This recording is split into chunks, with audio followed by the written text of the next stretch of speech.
bienvenue sur Plume à Papote.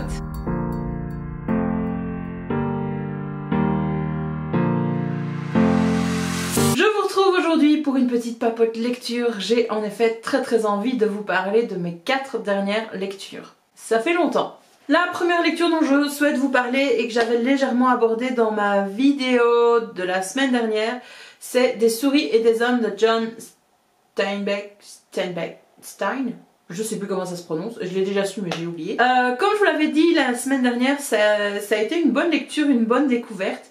Si vous ne connaissez absolument pas cette œuvre, sachez qu'en fait ici on suit Lenny et George, voilà, qui sont en fait 2 ouvriers de ranch itinérants, puisque ça se passe dans les années 20, si j'ai bien compris, si j'ai bien situé l'intrigue, voilà, c'est ça que je voulais dire. Et donc leur quotidien est fait d'itinérance, et on se rend très vite compte que George prend fort soin de Lenny, qui, semble-t-il, n'a pas toutes ses capacités mentales comme un homme adulte devrait l'avoir. Donc ça commence par une belle amitié, même si cette amitié est difficile parfois pour George, qui est responsable de Lenny finalement pour tout.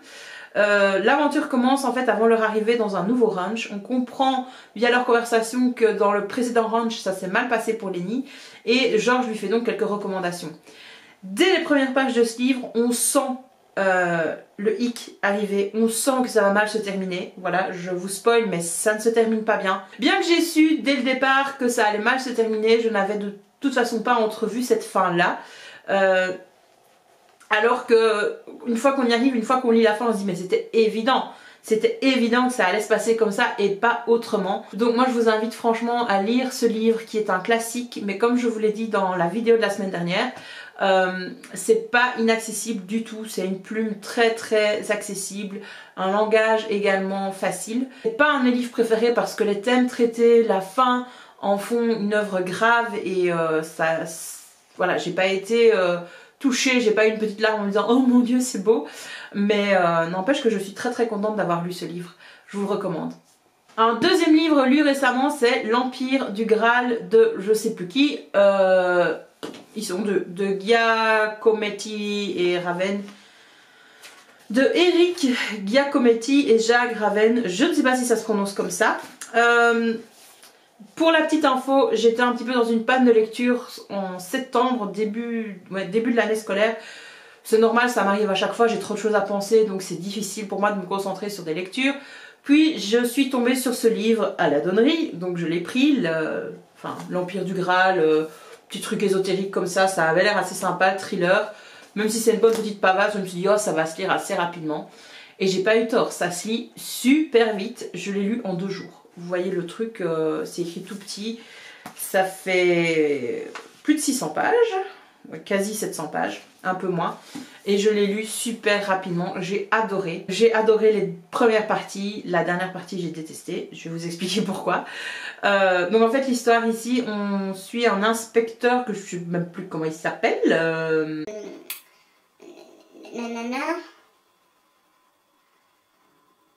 Mince, il s'appelle comment le héros?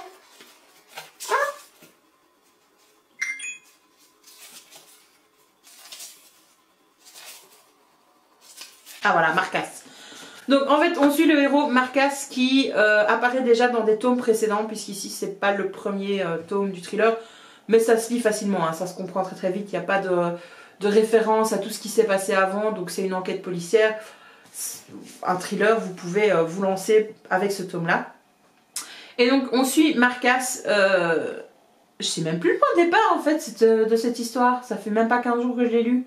Enfin bref, Marcas qui se retrouve emberlificoté dans une enquête à laquelle il ne voulait pas participer pour découvrir le Graal, sur le chemin du Graal. Là-dedans, vous ajoutez un soupçon d'église catholique, et un soupçon de pape et de prince évêque, et vous obtenez un gros bordel. Ça se lit très vite parce que c'est un petit peu comme un livre de Dan Brown avec plein d'enquêtes, plein de symboles, peut-être un peu moins symbolique que Dan Brown, mais bon voilà, c'est vraiment le même style de littérature. Si vous avez aimé Inferno par exemple, je vous conseille fortement ce livre. Après, moi, j'ai dévoré. Je suis arrivée à la 3e partie qui est la dernière partie. Et là, je me suis dit, oh mais non, Non, fallait pas faire ça quoi.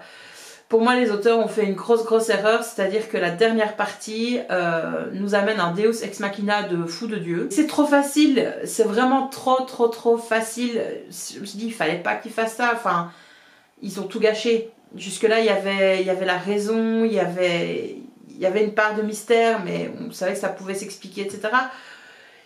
Et je trouve qu'ils ont raté la fin, réellement, de fait de ce Deus Ex Machina. Et en plus de ça, la dernière partie n'est plus du tout écrite du même point de vue. C'est plus du tout la même chose. En fait, on a une retranscription du roman du Graal de, je sais plus qui, de Chrétien de Troyes. Voilà. De Chrétien de Troyes. C'est pas facile à dire, Chrétien de Troyes.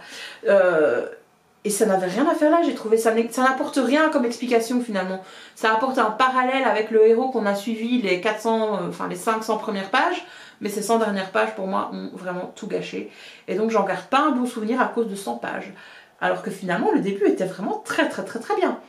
Donc je suis beaucoup mitigée par rapport à cette lecture. Autant j'ai adoré le début et je m'étais dit, ouais, je vais tous les acheter, enfin je vais me procurer tous les autres tomes précédents.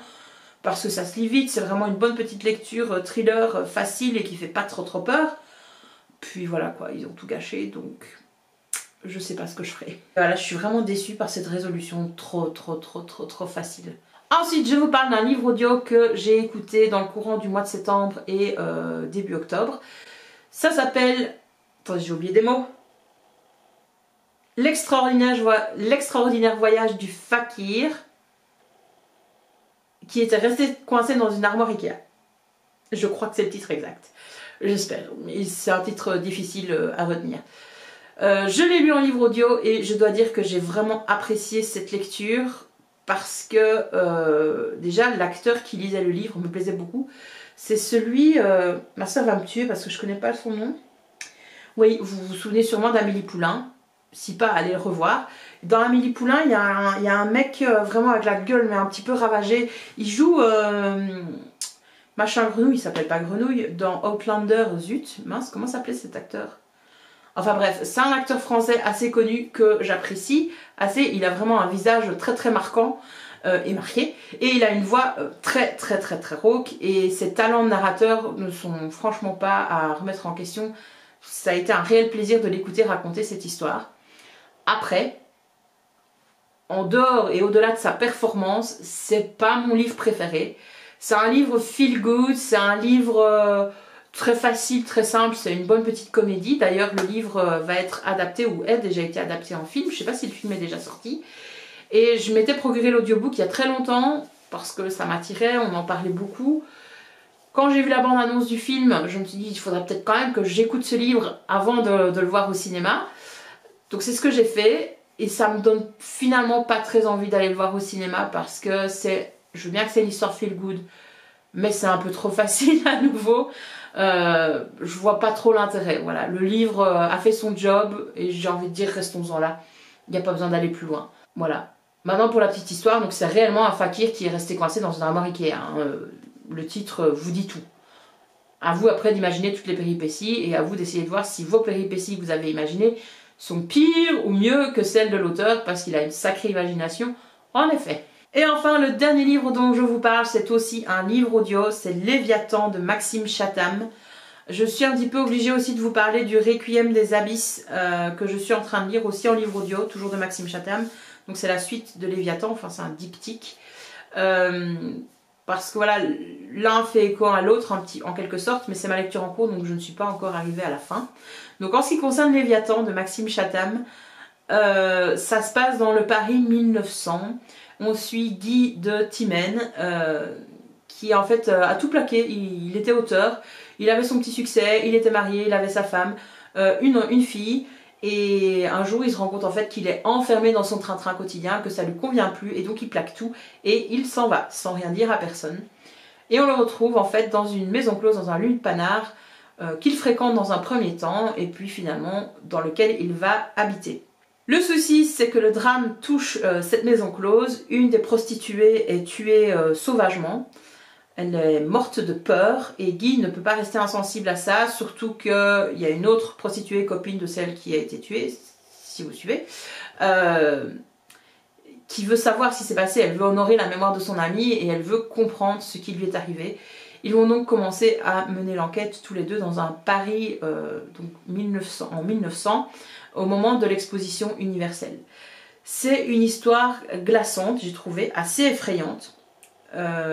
Après moi je l'ai lu en livre audio, j'étais souvent concentrée sur la route, mais sachez que ça a eu son petit effet sur moi, étant donné que je passe dans des endroits assez déserts, dans des forêts, où je suis parfois toute seule, il fait noir le matin comme les jours raccourcissent, et d'entendre ces détails un petit peu, bon pas un petit peu, mais très scabreux, très glauques, très sanglants, je me suis plusieurs fois dit, j'espère ne pas tomber en panne, c'est pas le moment de crever, j'oserais jamais sortir de la voiture pour changer mon pneu.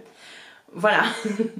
Ça a été à nouveau un bon petit succès de Maxime Chatham, j'adore vraiment cet auteur, ça se lit vraiment très facilement, même si c'est répugnant, soyons bien clairs là-dessus.